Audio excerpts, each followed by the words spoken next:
Greetings, Mark Garang here, publisher of the Conway Daily Sun. And this afternoon, my guest is Donna Dodge, who's a dietitian at Memorial Hospital. Donna, how are you? Good, very good. Thank you. So we're going to talk about fun things to eat since it's the holiday season and things maybe we shouldn't eat. But first, maybe explain what does a dietitian do at the hospital?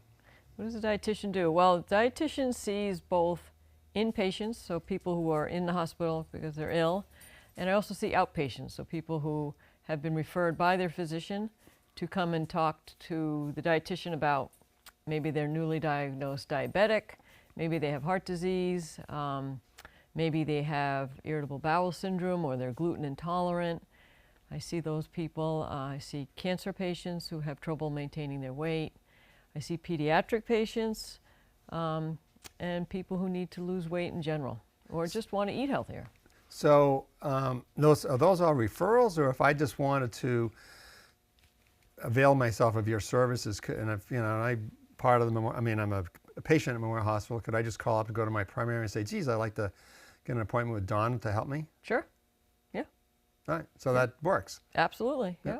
And do doctors, one thing that always strikes me is that, people who are like type 2 diabetic and they see their doctor, and I'm speaking from not experience because I have no idea what I'm talking about now, but just the stories you hear, and it's like, okay, you're pre-diabetic or something, you're going to take this pill, you're going to do this, you're going to do that, but it doesn't seem as though doctors in the world of Western medicine, Eastern medicine, unless that's changing, are really going after the nutrition part first. Yes. Is that changing, or? It is changing. I think the tide is definitely shifting, and as we realize more and more that our lifestyle changes, and a big part of that is diet, is adversely affecting our health, or it could positively impact our health. But just by tweaking a few things that we eat, we can significantly improve our health. It's funny about, everybody talks about the deficit, the federal deficit and all that, and I heard it was a Republican congressman say that, the one thing we could do to reduce the deficit, the one single thing we could do to reduce the deficit more is to cure obesity, because it's adding so much to our health bills. And how do you, we always read the statistics about, well, whatever it is, 60% of the people are overweight or blah, blah, blah. What's your thoughts on general condition of humanity that you see? Humanity. Well, in this country I can speak to, I think the estimate is around 70% of adults are overweight or obese, and children are very quickly catching up to that. It's not unusual now to see in a playground, almost half of the children are somewhat overweight. And it's not unusual to see it in the adult population, 2/3 to 3/4 are overweight or obese. And how do you define, I know there's like medically obese, how does one, just a regular person, determine whether they're overweight or not outside of their pants are too tight? Well, there's something that we use called the BMI, Body Mass Index, yeah. And that's usually a pretty good indicator, and if you are over the number 30, BMI over 30, you are overweight. And then it goes up from there, like over 35, you're obese, and then over 40, morbidly obese. So, find a BMI chart, and then you can figure out your BMI very easily. And how do you do that? What's the BMI chart? A regular person? It's a regular, yeah, it's a regular chart. You just find it online. Like height, weight, that kind of thing? Yeah, height. You just put in your height. It'll ask you your height and your weight, and then your BMI will pop up. This summer, when Storyland has their adult thing at night, do you know that they have? They open up Storyland. So I went this year, and and I hadn't been in the Storyland in, 40 years, but it was fun. But what struck me is how many people were overweight. And in fact, on a couple of their rides, they have their water rides where they, like 6 people sit around and they go through a little channel with water. That on the outside of it, while you're waiting in line, they actually had a chair with a seatbelt and said, try the seatbelt on to make sure it fits on you. Because if you can't, you're overweight. Wow. So there are that many people, wow, who stand in line and they're too obese to go on these rides. That's amazing. Yeah, it's sad, but we see it every day. So let's talk about actual food since we're on that subject. Okay. I wanted to ask you about, before we talk about specific food, what about Ozempic? What about it? Well, Good, I mean, bad? obviously, it's like the hottest thing in the world, right? Yep. So, my, layperson's thoughts on it, that's great. If it can help people, that's great. I mean, it's expensive for one thing, right? It's very expensive. It's hundreds of dollars a month. Yes. But on the other hand, I'm thinking, if you're just a regular person, I think there's the whole medically obese, which is, I think, another category of people, other reasons. But if you're just, you got an extra 30 pounds or 40 pounds, wouldn't the first reaction be, well, let's just fix your diet before we start?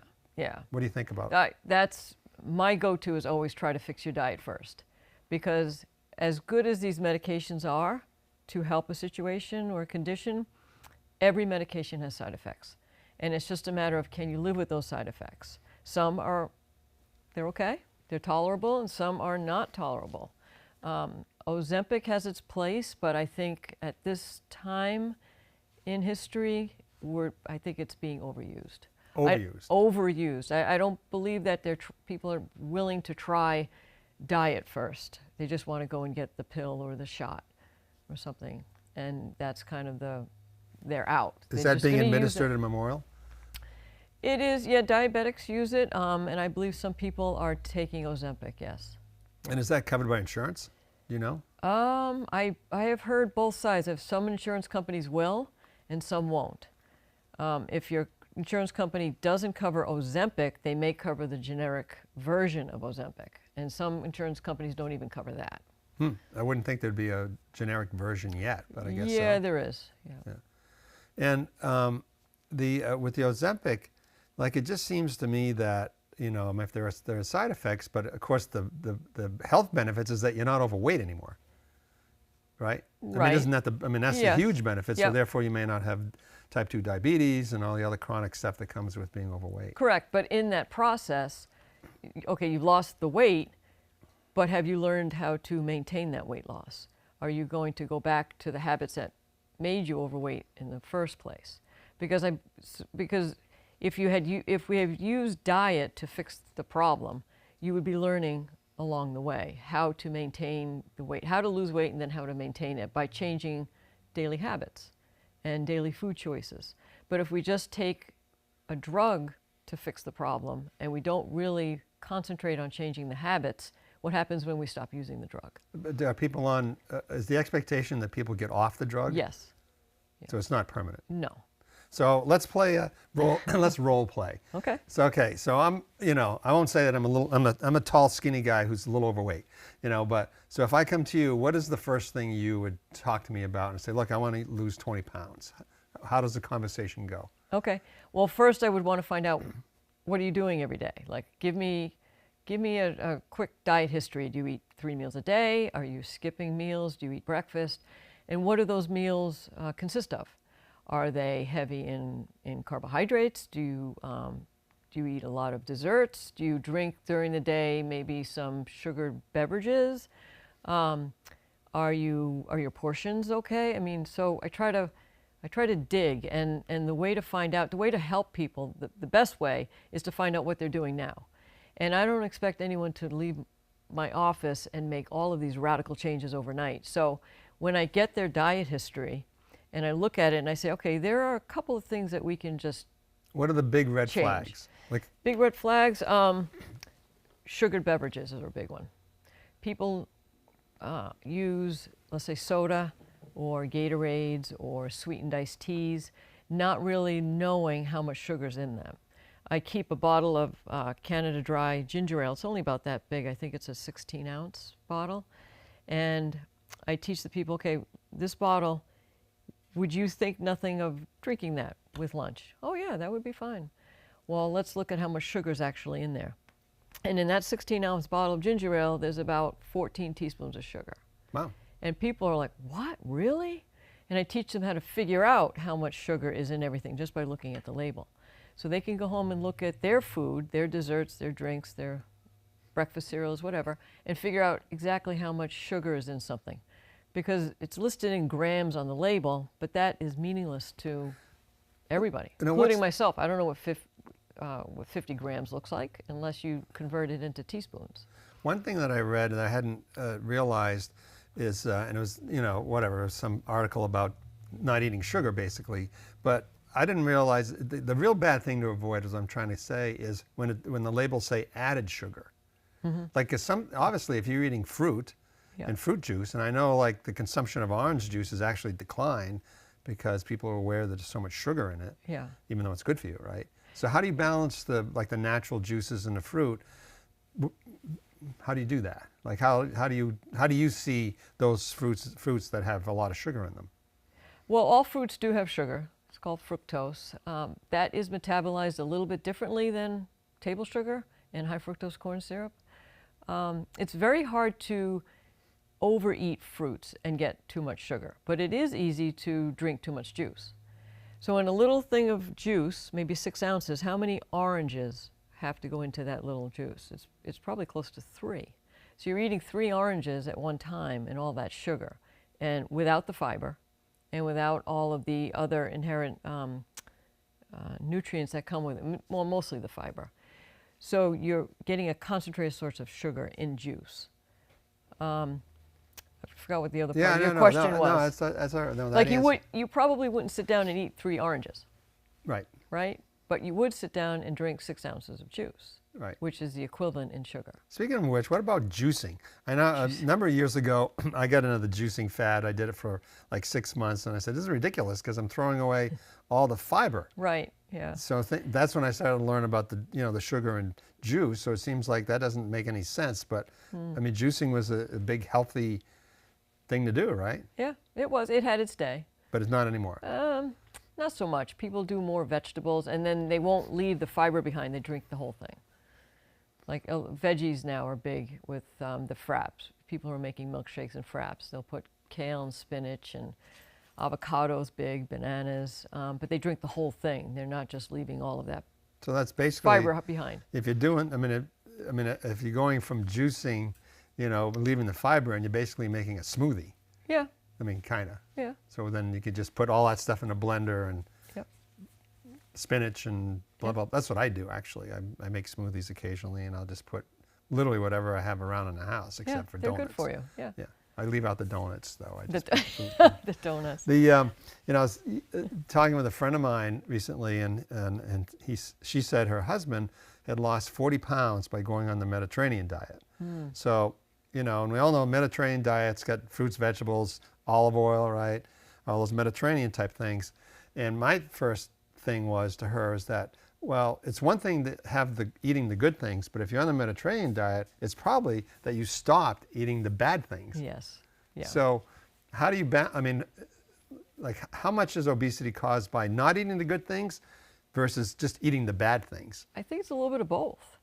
In this country, we have a very high intake of processed foods, and it's just exploded since the 60s. The food companies are just turning out more and more processed foods. I mean, pretty much the whole grocery store, 90% of it is something in a box. And those foods are very highly processed with additives in them. And they are, in a way, they're almost addictive because you want more. Like you can't just eat one chip, right? You have to have more than one potato chip. But these foods, because they're so high in carbohydrates, they make you hungrier after you've eaten them. So you get a little crash. You get the crash, and then we, kind of look around for something else to eat, and we typically grab something quick and easy, which is more processed carbs. And so you've got that, that high in the sugar, and then you get the crash, and then you get the high, and then you get the crash. And, day after day of that kind of eating with the processed carbs, you get to be pre-diabetic most of the time. I mean, your body just kind of, it can't do it any longer. This roller coaster of your blood sugar up and down, that will lead to diabetes.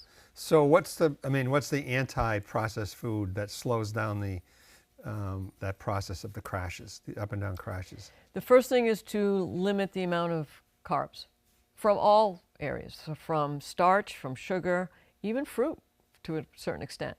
So first thing is limit carbs. Second is to have an adequate amount of protein and fat at that meal, because fat and protein do not affect your blood sugar the way that carbs do. In fact, fat doesn't affect it at all. Okay, but when people say fat, people think it's bad fat.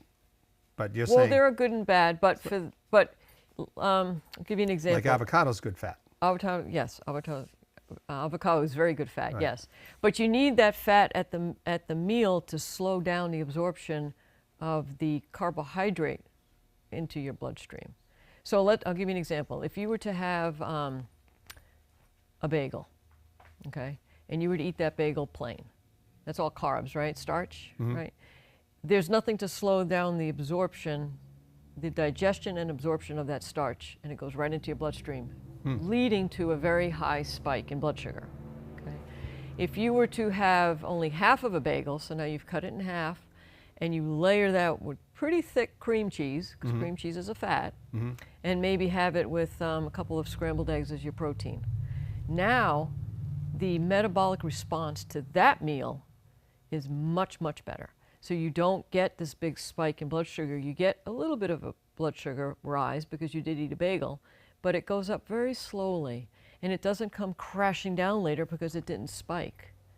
So for the hours after that better meal, your body is in a much better metabolic mode, like it's humming along very smoothly. In fact, you're burning body fat because your blood sugar didn't go very high. As soon as your blood sugar ticks up high and your body makes insulin to bring it down, you're storing body fat. So, I mean, it just gets confusing because, like, actually that's what I have a lot is a bagel, cream cheese, and I put salmon on mine or red onion, that's perfect. just, yeah. But, when you think, I put the cream cheese on and think, oh my gosh, I'm just eating all this dairy bad stuff, but I like it. But you're saying that's not the case. It does get a little confusing on which fats are good and which fats are bad and all that. Yes, it does. Yeah. There are good fats and there are bad fats. Good fat is butter and olive oil, avocado oils, nuts, olives. Those are wonderful fats. What about red meat? Red meat, there's saturated fat, but saturated fat's not necessarily bad. Where's the bad fat? Bad fat is in all the factory-made fats like margarine, corn oil, safflower oil. Corn oil's not good? No. What kind of oil should people use outside of to cook with outside of olive oil? Coconut oil is wonderful. It's got a high smoke point. What about canola oil? No, canola oil is not good either. Really? Yeah. It's highly processed, and it's the way it's made. It's not a healthy oil at all. Wow. Yeah, I know. That's news. So I mean, like I share that with vegetable oil. patients when they come in, and I say, try to avoid canola oil, and they're like, really? I thought that was healthy. Now, is that vegetable oil? What is vegetable oil? Vegetable oil is, no, that's different. And what's that? That's just a different type of oil. From what? From vegetable seeds. Well, not vegetable, the seeds. Okay, is that okay? No. That's not okay either? No. Okay, so what's the only good oils to use? Olive, Yeah. coconut, avocado, maybe some cold-pressed peanut oil, cold-pressed sesame oil. See, when those other oils, the bad ones, are made, they render them through these processes that didn't exist 150 years ago. These high-pressure presses with a lot of heat to get the oil out of a food that we normally would never get the oil out of. Okay, so when you subject an oil to very high heat like that, you damage the fragile fatty acids in it. So that fatty acids becomes not safe to eat because it's been damaged by high heat and high pressure. So you want to get your oils and your fats from things that are natural, that don't require the high heat and high pressure, like coconut fat. That doesn't require very much pressure to get the fat out of a coconut because it's mostly fat anyway. Or to get the fat out of an olive. You don't need much pressure, you don't need any heat to get the oil out because the olive is all fat anyway. But you can't cook on a high temperature with olive oil. You can't. That's why I recommend coconut oil. It has Really? a high smoke point. Yeah. Before you came on, I consulted Dr. Google. And so Dr. Google came up with the 7 worst snacks your dietitian would never eat. And a couple of them surprised me. One was any baked chips, rice cakes, pretzels, which I kind of knew, potato chips, which everybody knows, veggie sticks, which you see, they look like the healthiest things to eat. And the other thing was store-bought smoothies, which kind of makes sense because it's probably full of sugar. And then granola bars. Right. So what about veggie sticks and granola bars and rice cakes? Right. Those things are all highly processed foods that will rise your blood sugar very quickly. What about all the healthy the granola bars, like the Kind bars and all those? If they are predominantly made with like a rice base, or like Rice Krispie base, or an oat, and they don't have enough protein or fat in them, they'll raise your blood sugar. And some of the bars are very high in sugar. I mean, they make them sweet. They even coat them with chocolate sometimes. But you know that, and this is a related question to that, to those bars, but you know, like runners and bicyclists, they'll have a can of Coke to get that sugar. So when, I mean, unless you're an extreme athlete, like extreme athletes have the sugar because they need that sugar that high right then.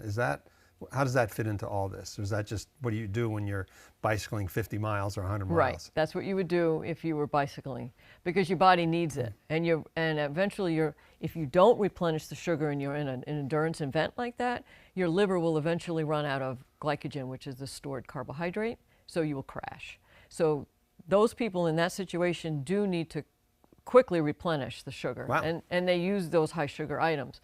But for the average person who is not in an endurance event, and so if they eat that sugar food, what's going to happen to the sugar? It gets stored. And that's the bad part. That athlete is burning that off immediately. The average person is storing that. And sugar will get stored as body fat. Okay. Even though there's no fat in, let's say, a fat-free high sugar popsicle or something. Those calories from that high sugar popsicle will be stored as body fat, even though there's no fat in the popsicle. But because of the effect it has on the blood sugar and the insulin level, you're telling your body to store those calories coming in as body fat. What about ice cream? Ice cream is better than like sherbet, because the ice cream has fat in it.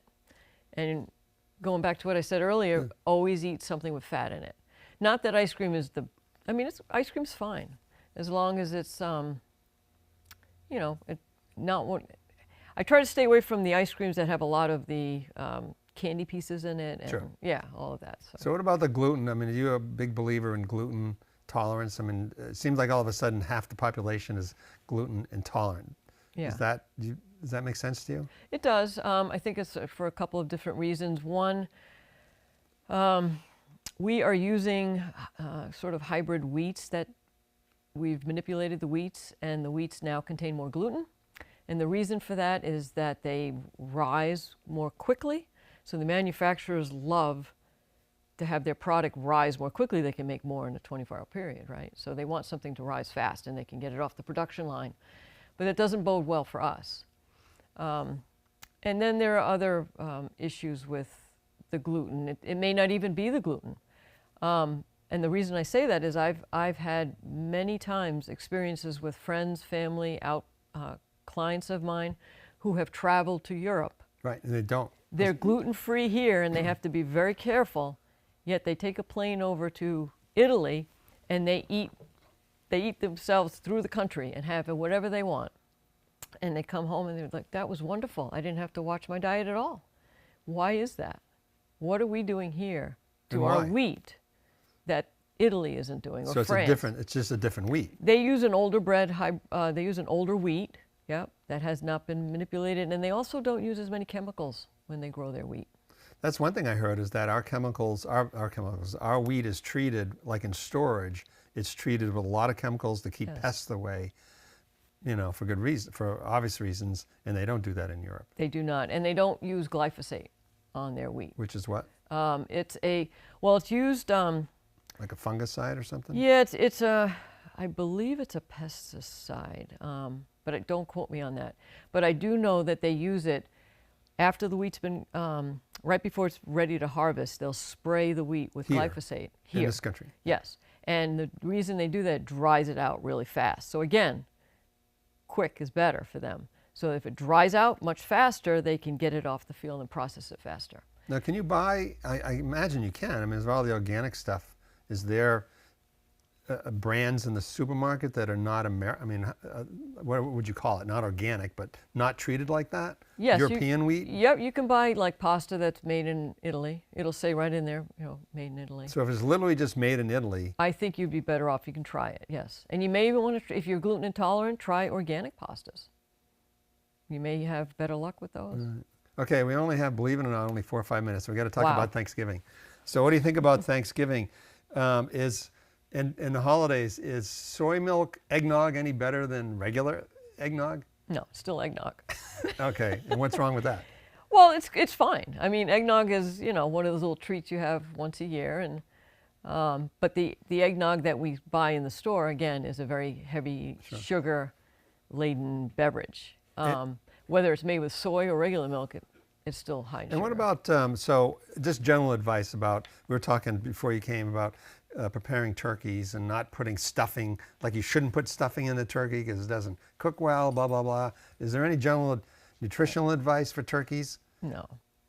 As far as cooking it with or without the Yeah. stuff, I honestly don't know. it's a My family's done it both ways, so. But it's a healthy, I mean, turkey's fairly fat-free, right? Yeah, I mean, the white meat is more lean. Right. Dark meat has a little more Right. fat, but it's not much of a Right. big difference. Yeah. Okay, we only have a couple minutes, and we have a guest who's trying to get on the show apparently. So just let's go back from the very beginning, and what's your advice? I mean, it seems to me, and I've just talked to friends and people about nutrition over time. Everybody talks about food, and I always say if people just eliminate the worst of it, never mind trying to eat really well, but just first eliminate all the junk food. So what do you tell a regular person to start? Well, that's what I do. When I take that diet history, I would identify just 1 or 2 things that they're doing, and it's usually sugared beverages, so cut those out if you're drinking them. And then work on getting the other sugar and the really highly processed carbs out. And it may, for some people, it may be they go out to eat a lot and they eat fried food. So maybe it's, they focus on that. For everybody, it's different. What about salt? Speaking of going out. Salt? Because there's a lot of salt and sugar in restaurant food. That's why it tastes so good. Often. Yes, that's true. Salt, it's better not to eat a lot of salt, but I always encourage people to use sea salt at home. That's much better for you. Sea salt has about 85, 86 minerals in it, the micro minerals that our body needs, versus regular table salt has, sodium, chloride, and maybe iodine. So I discourage the use of that, like just regular table salt. Get sea salt, much better for you. Lastly, okay, go ahead. Yeah, go ahead. No, that's all right. I saw a commercial a few days ago, and the general question is about supplements, and it's called AG1, and it's one of those things you take in the morning, just some powder, put it in some water, and it's got magnesium and all the minerals and vitamins that you could possibly imagine. Do you believe in those? Sure. You do? Yeah. That sounds like a powdered multivitamin. Well, in a way. Yeah. Yeah, that's fine. I think everyone should be taking a multivitamin. All righty. Okay, your top worst 3 or 4 foods, and I know you've already said sugary drinks. If you were just to tell anybody, Top 3 or 4, okay, sugar, margarine. Margarine. Margarine, absolutely. Margarine is... So people have consumed margarine replacing butter, thinking it's better than butter, but no. It's really bad. And seed oils, those oils I talked to you about before, I would not use those. So margarine, seed oils, sugar, and probably commercially fried foods. Commercial fried. Well, if you do it yourself, is it